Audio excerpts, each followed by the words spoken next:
48(5) کے تحت ٹوٹی ہے.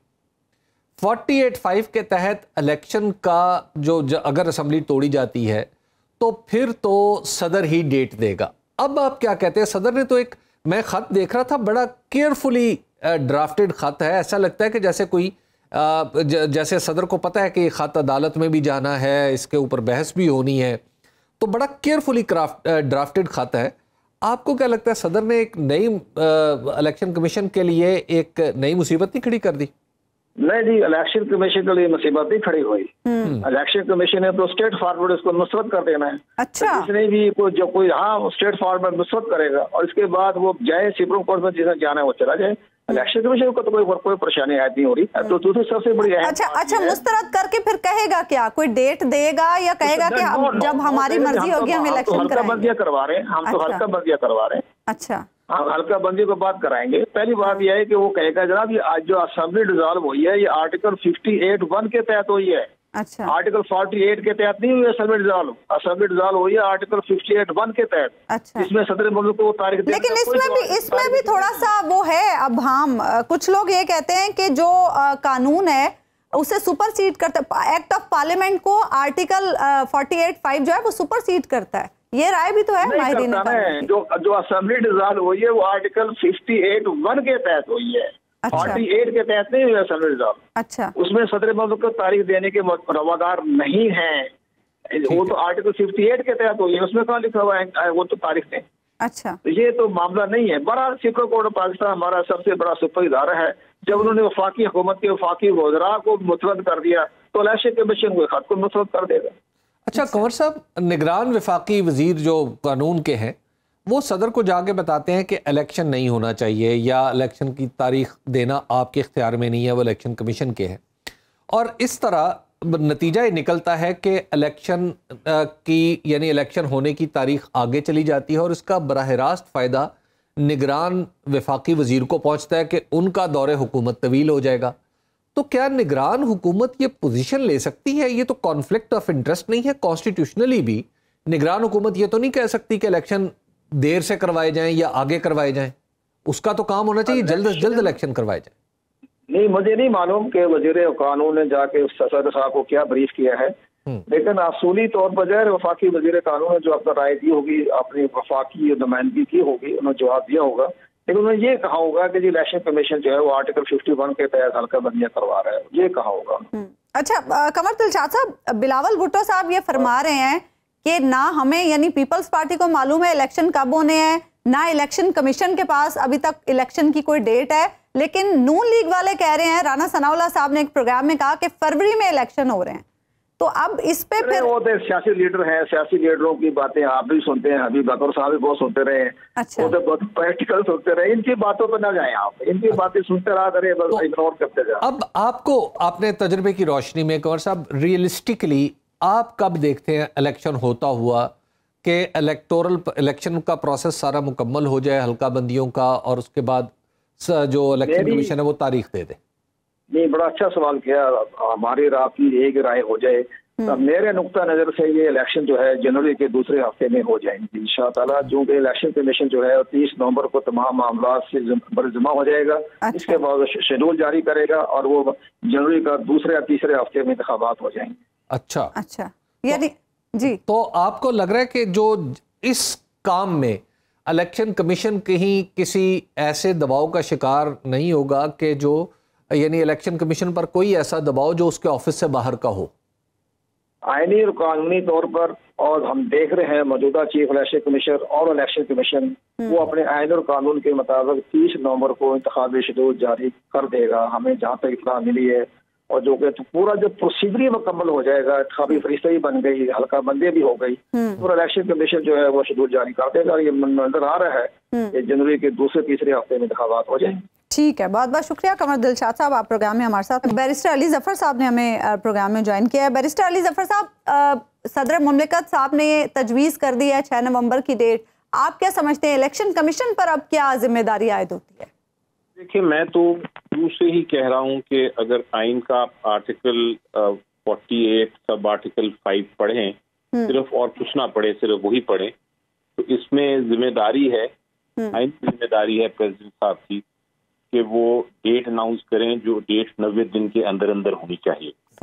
تو پریزیڈنٹ صاحب نے سوچ بچار کی، اس پہ مشاورت کی، اس کے اوپر انہوں نے دیکھا، الیکشن کمیشن کو بھی لکھا اور پھر فائنلی انہوں نے فیصلہ کر لیا کہ انہوں نے آئین کے مطابق ہی ایکٹ کرنا ہے. تو بڑی درست فیصلہ ہے، یہ بالکل صحیح فیصلہ ہے. اور میرا خیال ہے الیکشن کمیشن آف پاکستان کے پاس کوئی جواز نہیں ہے کہ اس کو نہ مانے. اچھا یہ بتائیے گا کہ علی صاحب الیکشن کمیشن نے تو پہلے بھی صدر نے خط لکھا، انوائٹ کیا صدر نے. الیکشن کمیشن نے تو بالکل اب ڈس اوبیڈینس تو اسے پتہ نہیں کہا جا سکتا یا نہیں کہا جا سکتا. انہوں نے کلیئر کٹ کہہ دیا جی ہم آپ سے ملنا ہی نہیں چاہتے، ہم خط لکھ کے آپ کو بتا دیں گے. اچھا الیکشن کمیشن اگر اسی طرح کا جواب دیتا ہے تو کیا صدر صاحب عدالت میں جائیں گے؟ صدر صاحب تو عدالت میں نہیں جا سکتے شاید.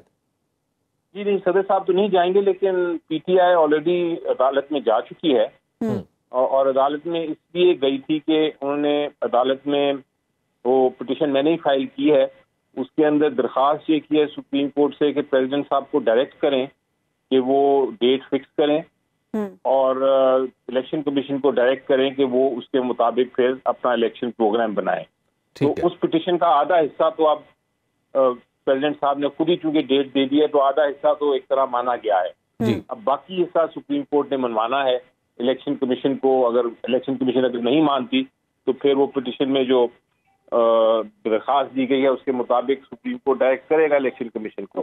تو پریزیڈنٹ صاحب کو جانے کی تو ضرورت نہیں ہے. ٹھیک ہے، اب صرف سپریم کورٹ نے اگر الیکشن کمیشن یہ نہیں مانتی تو پھر یہ سپریم کورٹ نے ہی فیصلہ کرنا. اچھا یہ کوئی بھی شہری بھی جا سکتا ہے، یعنی کوئی بھی ووٹر جا سکتا ہے پاکستان کا عدالت میں خط لے کے، اور اگر الیکشن کمیشن جواب دیتا ہے تو اس کا خط لے کے کہ جناب میرے بنیادی حقوق کا مسئلہ اس کو حل کریں؟ اس پہ آپ دیکھیں پی ٹی آئی جا چکی ہے، سپریم کورٹ بار ایسوسی ایشن جا چکی ہے. ٹھیک ہے، اور اگر کوئی شہری بھی جانا چاہتا ہے تو بالکل جا سکتا ہے، کیونکہ یہ ہر شہری کا حق ہے، بنیادی حق ہے کہ وہ اپنے ریپرزینٹیٹیو جو ہیں ان کو الیکٹ کرے اور اپنی حکومت اپنی پسند کی بنائے. آئین کا پریمبل بھی یہی کہتا ہے. اچھا علی صاحب یہ بتائیے گا کہ آپ چونکہ آپ ایک کہا جاتا ہے کہ پاکستان تحریک انصاف کا پولیٹیکل پریشر ہے جس پہ صدر صاحب نے ایکٹ کیا ہے، ورنہ آئینی تقاضا شاید یہ نہیں. یہ ایسی بات نہیں ہے، کیونکہ میری ملاقات ہوئی تھی پریزیڈنٹ صاحب سے جی، اور پریزیڈنٹ صاحب سے میں نے جب یہ ڈسکشن آئی تھی تو انہوں نے کہا تھا کہ میں خود اپنا فیصلہ کروں گا، سوچ بچار کے کروں گا، مشاورت سے کروں گا. میں نے لا منسٹری سے بھی مشاورت کی ہے، میں نے میرا پوائنٹ آف ویو بھی میں نے دے دیا تھا ان کو کہ میرا آئینی پوائنٹ آف آئین کے مطابق کیا ہونا چاہیے. اسی طرح انہوں نے مختلف لوگوں سے، مجھے یقین ہے کہ ان سے سجیشنز لی ہوں گی، ایڈوائس لی ہوگی، اور پھر الٹیمیٹلی اپنا فیصلہ کیا کہ آئین کیونکہ بڑا واضح ہے اس لیے یہ میں یہ والا فیصلہ کر دوں کہ میں خود ہی اناؤنس کر دوں.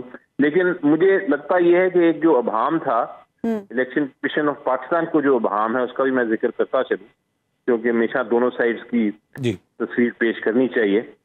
الیکشن کمیشن آف پاکستان کا خیال ہے کہ چونکہ الیکشن ایکٹ 2017 میں ایک ترمیم کی گئی تھی اور اس ترمیم میں الیکشن کمیشن کو یہ حق دیا گیا تھا کہ وہ ڈیٹ فکس کریں، تو وہ اس کے اوپر انحصار کر رہے ہیں اس شک پہ.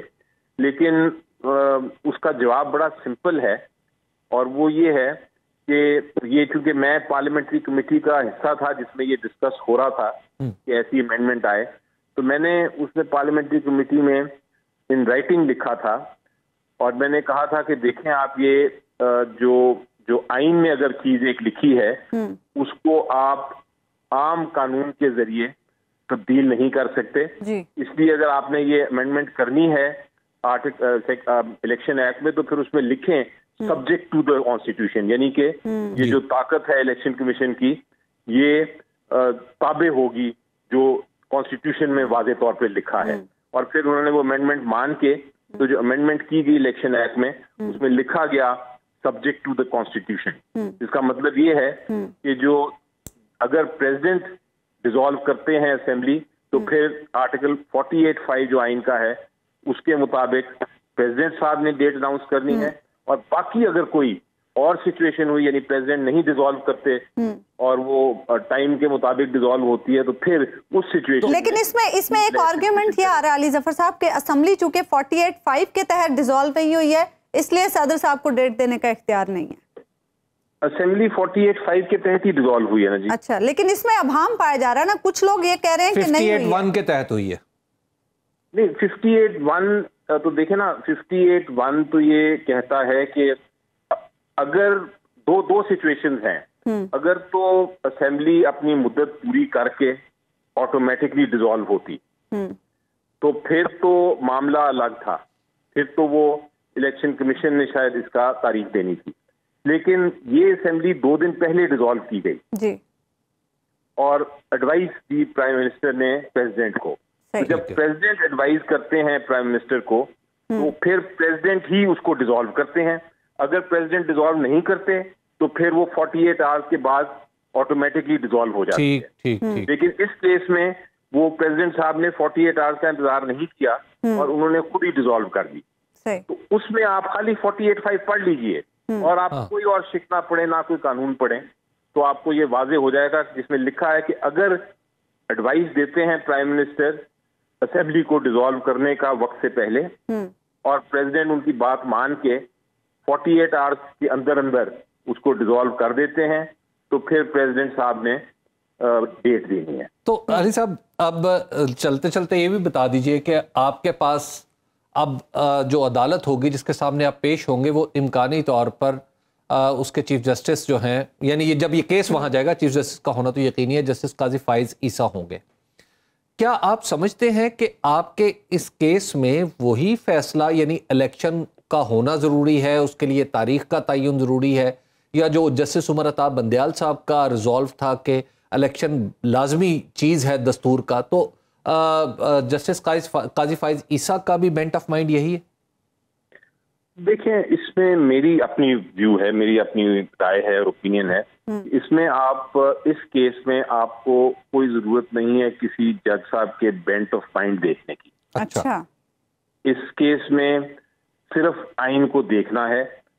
آئین اگر بڑا واضح ہے تو جو بھی جج صاحب ہو جائیں سارے آئین کو سمجھتے ہیں, سارے آئین کو جانتے ہیں, سب نے دیکھا ہے, تو جو بھی ہو جائے چاہے وہ اے ہو یا بی ہو یا سی ہو, وہ فیصلہ ایک ہی ہونا ہے اس کیس میں. اچھا, تو اس میں یہ لوگ جو کہہ رہے ہیں کہ چیف جسٹس صاحب تبدیل ہو گئے, دوسرے آ گئے تو ایسا قانون تبدیل ہو جائے گا, وہ نہیں. جب تک آئین ہی تبدیل ہوگا تب تک پوزیشن یہی رہے گی جو میں آپ کو کہہ رہا ہوں. ججز تو چلے آئین کو دیکھ رہے ہیں علی ظفر صاحب, لیکن ایک فیصلہ پہلے بھی سپریم کورٹ کا موجود ہے 14 مئی والا. اب اگر دوسرا فیصلہ بھی اسی طرح کا آتا ہے تو نہ ماننے والے بھی تو موجود ہیں, پھر کیا ہوگا؟ یہ جو آپ بات کر رہی ہیں نا, اس کا میرے پاس کوئی جواب نہیں. اچھا, جب قاضی فائز عیسیٰ منوا لیں گے, میں اس کے اوپر کچھ نہیں کہہ سکوں گا. بہت بہت شکریہ. سپریم کورٹ نے جی آرڈر اور اس کو نہیں مانا گیا اور کچھ نہیں ہوا, لیکن بہرحال ہم آئین کی بات ہی کرتے رہیں گے اور اس کے مطابق ہی ہم ہوپ کرتے ہیں کہ ساری چیزیں چلیں گی. ٹھیک ہے, بہت بہت شکریہ بیرسٹر علی ظفر صاحب, آپ پروگرام میں ہمارے ساتھ موجود تھے. ایک بریک لیں گے ناظرین, اور بریک کے بعد واپس آئیں گے تو گفتگو کے سلسلے کو آگے بڑھیں. ویلکم بیک ناظرین. صدر مملکت نے انتخابات کے حوالے سے 6 نومبر کی ڈیٹ تجویز کر دی اور اب اس پر ایک ڈیبیٹ سٹارٹ ہو چکی ہے. بریک پر جانے سے پہلے ہم بات کر رہے تھے بیرسٹر علی ظفر صاحب سے. حبیب صاحب, بیرسٹر علی ظفر صاحب تو بڑا اچھا گمان رکھتے ہیں آنے والے چیف جسٹس قاضی فائز عیسیٰ کے حوالے سے. آپ بھی یہی سمجھتے ہیں کہ جس طرح سے بیرسٹر علی ظفر صاحب کہہ رہے تھے کہ وہ آئین کو مد نظر رکھتے ہوئے فیصلہ کریں گے, بینٹ آف مائنڈ اس میں کوئی؟ دیکھیے, میں احتیاط کا دامن ہاتھ سے نہیں چھوڑنا چاہتا, لیکن میرے کچھ اس پہ اشکالات ہیں, کچھ تذبذب میں مبتلا ہوں. اچھا, اس سے پہلے کبھی ایسا نہیں رہا کہ میں عدالت اور خاص طور پر سپریم کورٹ کے حوالے سے ایسا سوچوں, لیکن اب پچھلے کچھ عرصے سے ایسا ہے. میں اس کی وجہ آپ کی خدمت میں عرض کر دیتا ہوں. وہ یہ ہے کہ ہمارے ہاں جب یہ فیصلہ ہو رہا تھا کہ 2 صوبوں میں الیکشن ہوگا اور اس کے اوپر سو موٹو نوٹس لیا گیا تھا, تو سو موٹو نوٹس پر کاروائی جاری تھی الیکشن کی, ایسا ہی ہے نا؟ اور ایک طرف ایک بینچ تھا جو سربراہی کر رہے تھے جس کی جسٹس قاضی فائز عیسیٰ, اور جسٹس قاضی فائز عیسیٰ نے اس بینچ میں فیصلہ کر دیا تھا پیرلل فیصلہ کر دیا تھا کہ 184 کے تحت اب کچھ بھی نہیں ہو سکتا. اس سے یہ بدگمانی پیدا ہوئی کہ شاید الیکشن کا جو معاملہ ہے اس کو ڈیلے کرنے میں کسی نہ کسی درجے میں شاید جسٹس قاضی فائز عیسیٰ کا یہ فیصلہ بھی رول پلے کرتا ہے.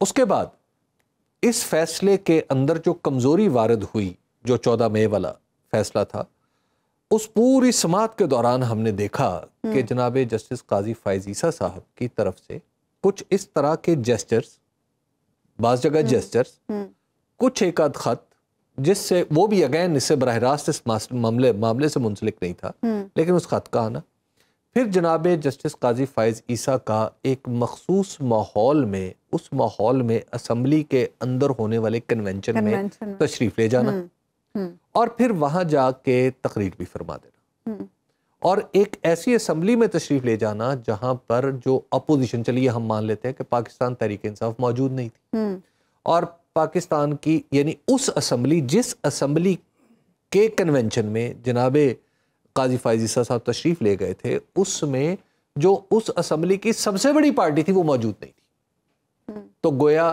اسمبلی بھی نامکمل تھی.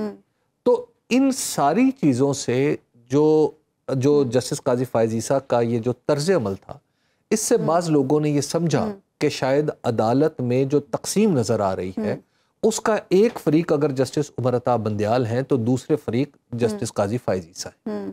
جب آپ کی عدالت کے اندر تقسیم نظر آ رہی ہو اور تقسیم تجسیم ہو کے سامنے آ جائے، مجسم ہو کے، ایک طرف آپ کو چیف جسٹس نظر آ رہے ہوں اور دوسری طرف سینئر ترین جج نظر آ رہے ہوں، تو آپ کو پھر لگتا ایسے ہے کہ شاید یہ الگ الگ موقف بھی اختیار کریں گے.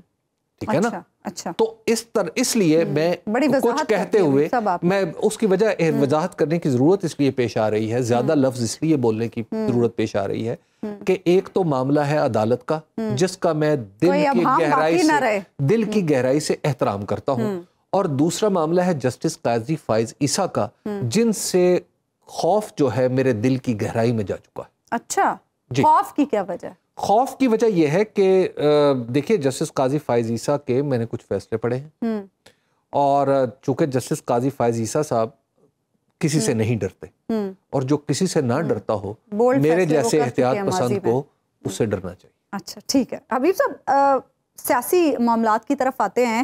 یقیناً صدر صاحب نے یہ دیا ہے، اس کی سیاسی ریپرکشنز بھی ہوں گی، اور ابھی بھی ہم دیکھ رہے ہیں کہ مختلف سیاسی جماعتوں کی جانب سے، خاص طور پر پیپلز پارٹی کی جانب سے بڑا سٹرونگ مطالبہ بلاول بھٹو زرداری صاحب کی جانب سے آ رہا ہے کہ 90 ڈیز میں الیکشن کرائے جائے، 90 دنوں میں.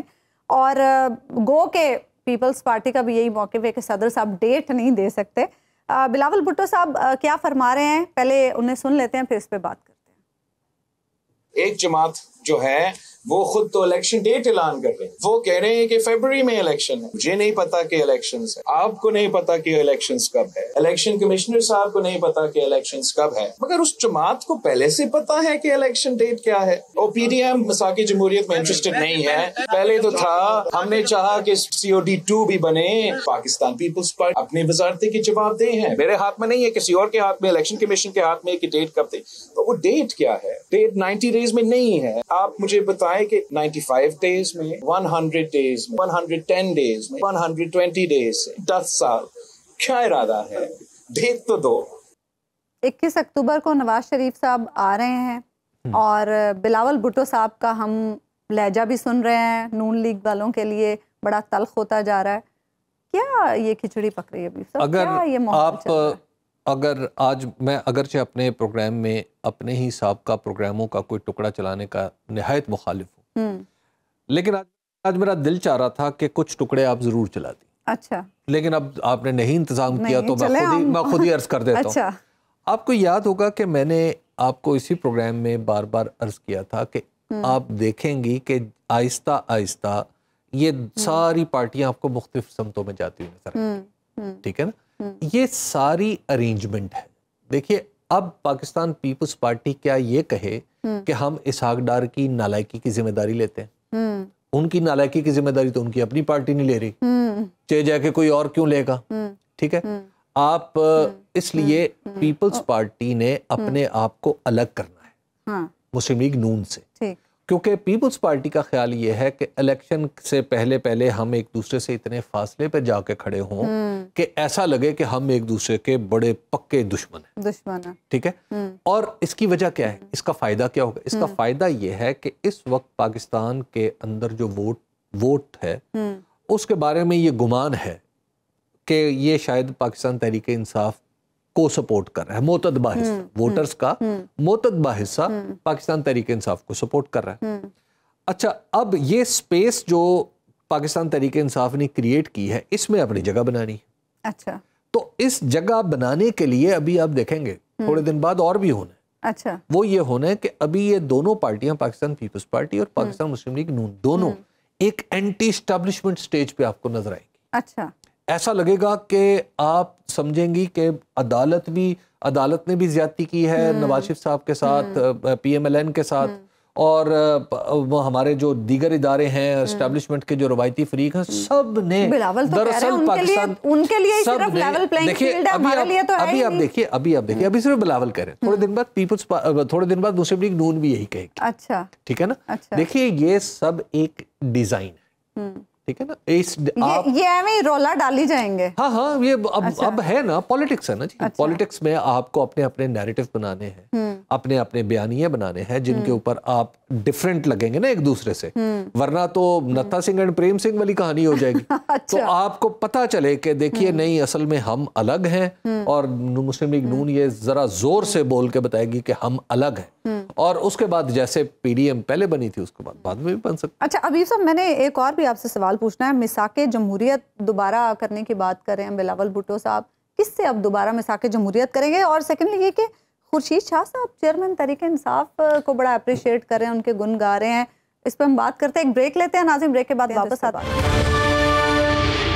ویلکم بیک ناظرین. بریک پہ جانے سے پہلے حبیب صاحب کے سامنے میں نے 2 سوال رکھے تھے. حبیب صاحب, دوبارہ میثاق جمہوریت کس سے کرنا چاہ رہے ہیں بلاول بھٹو؟ بلاول بھٹو زرداری صاحب کو یہ سمجھنا چاہیے کہ ان کی 2 حیثیت ہیں. ایک ان کی حیثیت ہے بیٹے کی, اور ایک ان کی حیثیت ہے پولیٹیکل لیڈر کی. اگر بیٹے کی حیثیت سے دیکھیں تو انہیں میثاق جمہوریت میں تخصیص بھی نظر آئے گی, ان کے لیے کچھ اس کی امپورٹنس بڑھ جائے گی کیونکہ اس پہ ان کی والدہ مرحومہ کے دستخط ہیں. ٹھیک ہے. اچھا, اور پھر ان کی والدہ مرحومہ ریکنسیلیشن, محترمہ بے نظیر بھٹو ریکنسیلیشن کی بڑی دائی تھی, اور ان کی ایک کتاب بھی ہے ریکنسیلیشن جو انہوں نے, بڑی دلچسپ کتاب ہے. اور آصف علی زرداری صاحب بھی ریکنسیلیشن کے بادشاہ کہلاتے ہیں. لیکن آپ ذرا اس کا نیٹ رزلٹ دیکھیے, میثاق جمہوریت کا نیٹ رزلٹ جو ہے وہ پاکستان پیپلز پارٹی کے خلاف نکلا. پاکستان پیپلز پارٹی میثاق جمہوریت پر دستخط کرنے سے پہلے ایک بہت بڑی پارٹی تھی جی, اور میثاق جمہوریت پر دستخط کرنے کے بعد وہ پارٹی محدود ہوتی ایک صوبے تک آ گئی. ٹھیک ہے. اب اس کی کیا ریزن ہے؟ اور میثاق جمہوریت میں کا جو پہلا نقصان ان کو 2013 کے الیکشن میں ہوا تھا, اور 2013 کے الیکشن میں ایسا نقصان ہوا تھا کہ پیپلز پارٹی کو پنجاب میں اس کی باقاعدہ ضمانتیں ضبط ہو گئی. تو اگر تو ان کا یہ پولیٹیکل ویو ہے کہ میثاق جمہوریت دستخط کرے, تو میرا خیال یہ ہے کہ یہ پیپلز پارٹی کے فیور میں نہیں ہوگا. اور دوسری بات, اگر اب آپ اس کو لاجیکلی دیکھیں پھر کہ اس کا آئینی طور پر ہمارے یہ جو میثاق جمہوریت ہے, یہ جو بدعت نگران حکومت والی پیدا کی گئی تھی, یہ اسی میثاق جمہوریت کا نتیجہ تھا. بالکل. اور جس میثاق جمہوریت کو طے کرنے میں رضا ربانی اور اسحاق ڈار صاحب ہوں, اگر آئندہ میثاق جمہوریت انہی سے کروانا ہے نا, تو اس کا نام ہی اسحاق جمہوریت رکھنا. اچھا, اور یہ جو خورشید شاہ صاحب کہہ رہے ہیں کہ جبر سے کوئی سیاسی جماعت ختم نہیں ہوتی, اور چیئرمین تحریک انصاف کو جتنا دبائیں گے وہ اتنا مضبوط ہوں گے, ٹوٹیں گے نہیں, یہ کیوں اتنے قصیدے پڑھ رہے ہیں؟ ایک تو یہ فیکٹ ہے. اچھا, اس میں کیا خرابی ہے؟ دیکھیے فیکٹ ہے, لیکن عام طور سے ہم مخالفین کی چیزوں کو ایڈمائر کرتے نہیں ہیں نا, ہمارا پولیٹیکل کلچر اس وقت یہ رہا نہیں ہے. خورشید شاہ صاحب میچور آدمی, خورشید شاہ صاحب اختلاف بھی رکھنا جانتے ہیں, اور جہاں تک اتفاق ہو سکتا ہے وہاں کی بات بھی کر سکتے ہیں. تو آئندہ کیا پی ٹی آئی سے کوئی اتفاق بھی ہو سکتا ہے پیپلز پارٹی کا؟ دیکھیے آپ ایک بات کو سمجھیے, پولیٹیکل پارٹیز جو ہیں ان کی, ساری پولیٹیکل پارٹیز میں سے کون ایسا ہے جو کہتا ہے کہ دستور سے باہر نکلنا چاہیے؟ آپ کسی کے خیال سے اتفاق کریں یا اختلاف کریں. ایک کہتا ہے دستور کا مطلب مشرق ہے, دوسرا کہتا ہے مغرب ہے, لیکن کوئی بھی دستور سے باہر کی بات تو نہیں کر رہا. تو لہٰذا دستور تو ایک متفقہ دستاویز ہے. اسی لیے میں میثاق جمہوریت جیسی جو دستاویزات ہیں میں ان کے کو سائن کرنے کے حق میں نہیں. یہ میثاق جمہوریت, میثاق معیشت, اس طرح کے جو میثاق ہیں یہ بالکل بے معنی چیزیں ہوتی ہیں. اصل تو پولیٹیکل پارٹیز کے ڈیفرنسز ہوتے ہیں جو جن کی وجہ سے جمہوریت آگے بڑھتی ہے. آپ آپس میں پھر کسی دن ایک ہی منشور لکھ لیں, ساری پولیٹیکل پارٹیز اسی پہ کر لیں. میثاق جمہوریت کا مطلب تو یہ ہے. تو لہٰذا یہ بالکل ایک الگ بات ہے. خیر, تو اب دیکھیے جو اس وقت انہیں نظر یہ آ رہا ہے کہ پاکستان پیپلز پارٹی, اس کے اندر بھی ایک ڈیزائن ہے. ڈیزائن یہ ہے کہ پاکستان مسلم لیگ نون اس وقت بڑی فیوریٹ پارٹی ہے. ٹھیک ہے, اور یہ بھی کہا جا رہا ہے کہ بعض لوگ تو اس کی نشستیں بھی بتاتے ہیں کہ اتنی نشستیں ہوں گی, اتنا کچھ ہوگا. یہ بھی بتاتے ہیں نواز شریف صاحب وزیر اعظم کیسے بنیں گے, تو سارا کچھ بتاتے ہیں. اب جب ایک پارٹی کے لیے راستہ ہموار ہو, اس کے کہے ہوئے لوگ یا اس کے سابقین فواد صاحب نگران حکومت میں شامل ہو رہے ہوں, تو آپ کو پتہ تو چل جاتا ہے نا کہ بیسیکلی جو اس پارٹی کو کہیں نہ کہیں سپورٹ غیر معمولی حاصل ہے. تو جب یہ غیر معمولی سپورٹ حاصل ہے اور دبایا کس کو جا رہا ہے, وہ پی ٹی آئی کو. تو اب پی ٹی آئی کا ووٹر اگر وہ یہ سمجھ رہا ہے کہ میری پارٹی نے تو حکومت میں آنا نہیں ہے, اس پارٹی کو لائے جانے کی کوشش ہو رہی ہے, تو درمیان میں کون کھڑا ہے؟ پیپلز پارٹی. اب آپ کو اس ایکویشن کی سمجھ آ گئی. بالکل سمجھ. اس لیے جو خورشید شاہ صاحب ہیں اور بلاول بھٹو زرداری صاحب ہیں, وہ آپ دیکھ رہے ہیں کہ وہ تھوڑا تھوڑا کہیں مسلم لیگ نون کو تو زیادہ تیزی سے ٹھونگا مار دیتے ہیں, لیکن یہاں پر جب پی ٹی آئی کا ذکر آتا ہے تو ٹھونگے ذرا ہلکے بھی ہو جاتے ہیں, اور کہیں نہیں, اور پھر ایک خاص آڈینس کو ذہن میں رکھ کے اس سے بات کی جاتی ہے. اچھا, یعنی یہ بھی ایک باقاعدہ پولیٹیکل اسٹریٹجی ہے. اچھا, اور حبیب صاحب اب نواز شریف صاحب بھی واپس آ رہے ہیں, تو اب جس طرح سے صدر صاحب نے بھی تجویز کر دی ڈیٹ, سیاسی گہما گہمی میں آپ دیکھ رہے ہیں اضافہ ہوتا؟ سیاسی گہما گہمی دو طرح کی ہوتی ہے. ایک ہوتی ہے نیچرل, ایک ہوتی ہے ارینجڈ. ارینجڈ یہ ہوتی ہے کہ آپ اور میں ہم ایک ہی پروگرام کرتے ہیں, ٹھیک ہے, ہم اسی میں ایک سٹیج ڈرامہ بھی شروع کرتے ہیں, ٹھیک ہے, اور اس میں گہما گہمی نظر آ رہی ہو کہ واہ جی واہ, دیکھیں جی عثمان عمان نے حبیب اکرم کو یہ کہہ دیا, حبیب اکرم نے عثمان عمان کو یہ کہہ دیا. ٹھیک ہے, ایک تو یہ گہما گہمی سٹیجڈ. اچھا, دوسری گہما گہمی ہے نیچرل, جس میں فطری اور قدرتی. جب وہ فطری اور قدرتی گہما گہمی ہوگی وہ اس وقت ہوگی جب پاکستان تحریک انصاف میدان میں ہوگی. اچھا, اس کے علاوہ جو کچھ بھی ہوگا وہ سٹیجڈ ہوگا. اچھا, اور آپ دیکھ لیجئے کہ وہ میدان میں اس کو نکالنا کتنا مشکل ہے کہ استور میں پیپلز یعنی پاکستان تحریک انصاف کی اوپر سے لے کے نیچے تک قیادت یا اندر ہے, یا دوڑی ہوئی ہے, بھاگی ہوئی ہے, چھپی ہوئی ہے, پھر بھی استور جیسی جگہ پہ الیکشن جیت لیا جاتا ہے. لیکن سمجھنے والوں کے لیے جاری نہیں کر رہا, وہ الگ بات ہے. سمجھنے والوں کے لیے اس میں بہت ساری نشانی, سمجھنے والوں کے لیے اشارہ کافی ہے. پروگرام کا وقت ختم ہوا. ناظرین, آپ سے ملاقات ہوگی انشاءاللہ کل. اللہ نے کے بعد.